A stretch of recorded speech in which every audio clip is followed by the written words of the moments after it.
This black ant is from Mary Orvis Marbury's book, Favorite Flies and Their Histories. I'm tying it on a number 18 straight shank hook. It's a black ant, so black thread, that'll be the primary body. The fly is being tied from the illustration in her book, which shows a gold tag. So I am going to tie in some tinsel. Just take my thread up to the front of the hook to get it out of the way. And I'm tying, it's a bicolor tinsel, so I tie it in with the gold side towards the hook, and then when I wrap it, it flips so that the gold is showing. And I'm going to take it down the bend of the hook.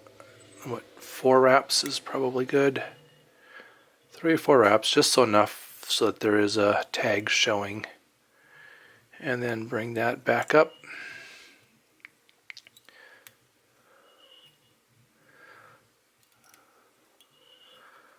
I will bring my thread back then so that I can tie it in, and then just wrap up over the top of the tinsel. And I'm going to wrap down the hook shank just a little bit.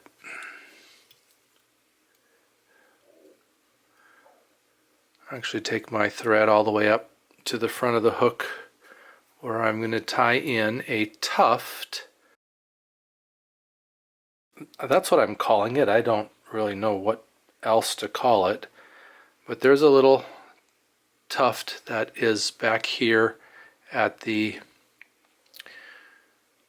tag on the hook, or the tag on the fly. So I'm using some ostrich herl. So I have just one of those pieces of ostrich herl, and I'm going to go ahead and tie that in at the front of the hook. That'll help kind of build up the body a little bit. Wrap down around that till I get to where the gold tag is. Bring my hook back up to the front again to get it out of the way. I'm going to grab that herl with my hackle plier, and probably just 2 wraps is all I need. Maybe 3 to create the little tuft there. Then I'll bring my thread back and catch that herl in.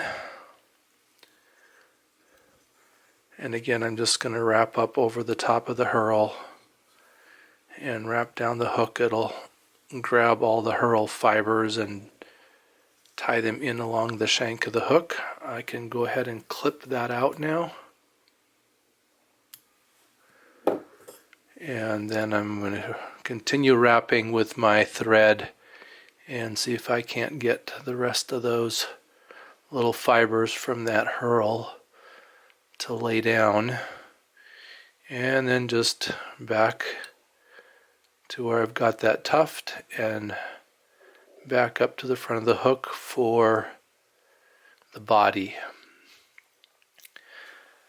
For the front hackle, I'm going to use one of these gold-tipped starling shoulder feathers. The gold tip is not going to show because I'm going to grab that tip with my hackle plier.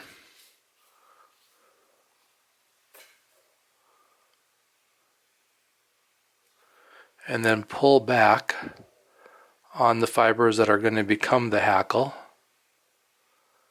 So I have that little triangle, that whole front piece of the feather there, and then I'm going to clip that.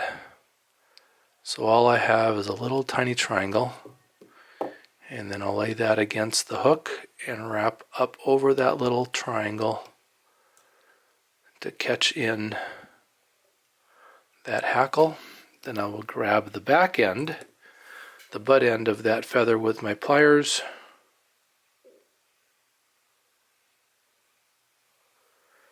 and then just wrap that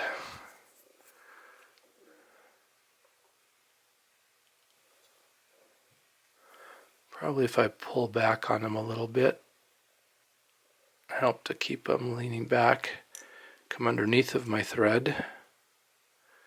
And it's a pretty sparse little front hackle on this fly. It was just really one wrap there. Come up and catch that butt end in. Right, 3 wraps over the top of that. And take the pliers off, and then I can pull that stem backwards and try to wrap up over it. There's not a lot of room on this little 18 hook. And then I'm going to go ahead and clip that stem out of there. Now I am going to put a whip knot on here because I want to change the color of my thread. So I'll just go ahead and do a 3 wrap whip knot. And I'm going to clip the thread out because in the illustration the head on this fly is more reddish. So I'm actually going to use a claret thread, and I'm going to attach that to loosen the tension a little bit on my bobbin.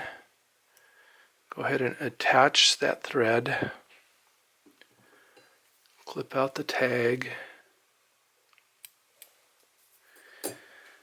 For the wing, or the wings, I'm going to use these small feathers off of this dark dun cape.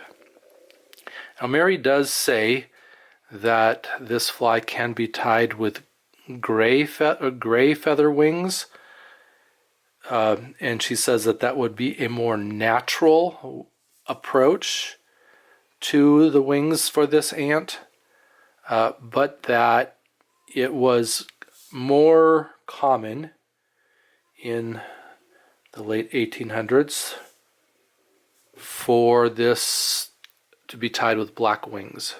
So this dark dun is giving me pretty good to black. So I'm just going to measure the length of those. I have 2 of those feathers back to back. And measure the length. Clip off the butts. And then I'm going to pull the fibers off the butt so that I have just 2 bare fiber ends. And I'm going to lay that on top of everything and wrap up over those to catch in the wings. And then I'm going to go ahead and whip finish that.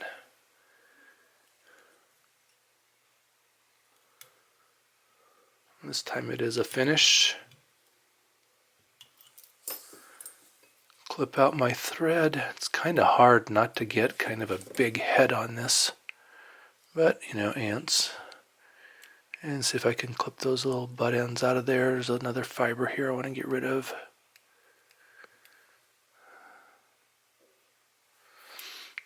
I'm going to put some head cement on that knot. I do use a diluted goop. There'll be a recipe for that in the description. Stick a needle in my jar, grab a drop. Now it does look dark, and it kind of went up the wing there a little bit. Let's see if I can pull that off. It does look dark when it's wet, but that will dry clear, and so that head will look more red again. I like to pass a hackle feather through the eye of the hook just to make sure that it's clean. If that feather will go through there, there'll be plenty of room for a tippet. A black ant from Mary Orvis Marbury's book, Favorite Flies and Their Histories.